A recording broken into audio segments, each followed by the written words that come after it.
Hello बच्चों, let's read the question. Chrome and manganese oxides are reduced to metals by using dax. इस question में अगर हम देखेंगे तो यहाँ पर अभी दो ऑक्साइड है, दो और क्या अगर हम एक है क्रोमियम ऑक्साइड जो हमको देखने को मिलता है Cr2O3, और एक हमारा उस केस में मैंगनीज ऑक्साइड जो हमको देखने को यहाँ पर मिलते हैं। तो अगर हम दोनों की बात करें तो दोनों को दोनों हमको उस केस में क्या चाहिए, हमको उस केस में इनका चाहिए रिड्यूस करना है। तो रिड्यूस करने से हमको क्या मिलेगा, सिर्फ और सिर्फ क्रोमियम हमको देखने को मिल सकता है।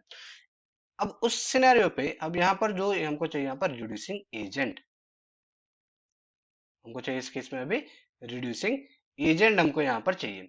अगर हम बात करें तो इन मेटलर्जी, जब हम उस केस में क्रोमियम और मैंगनीज ऑक्साइड को जब हम रिड्यूस करने की बात करते हैं, जो मेटल यहाँ पर जो यूज होता है वो होता है हमारे यहाँ पर एल्यूमिनियम। एल्यूमिनियम बिहेव करता है एज ए रिड्यूसिंग एजेंट।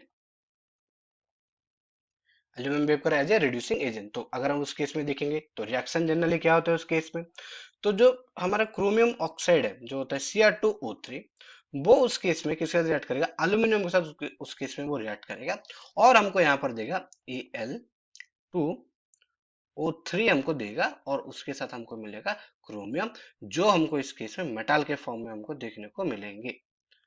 और इस एल्यूमिनियम बिहेव कर रहा है एज ए रिड्यूसिंग एजेंट, क्यों? क्योंकि इसने क्रोमियम से ऑक्सीजन उस केस में उसने रिप्लेस कर दिया, तो इसी वजह से क्रोमियम से ऑक्सीजन घट गया, तो इसी वजह से वो बिहेव कर रहा है एज ए रिड्यूसिंग एजेंट। तो अगर हम बात करें तो मैंगनीज के साथ भी सेम है।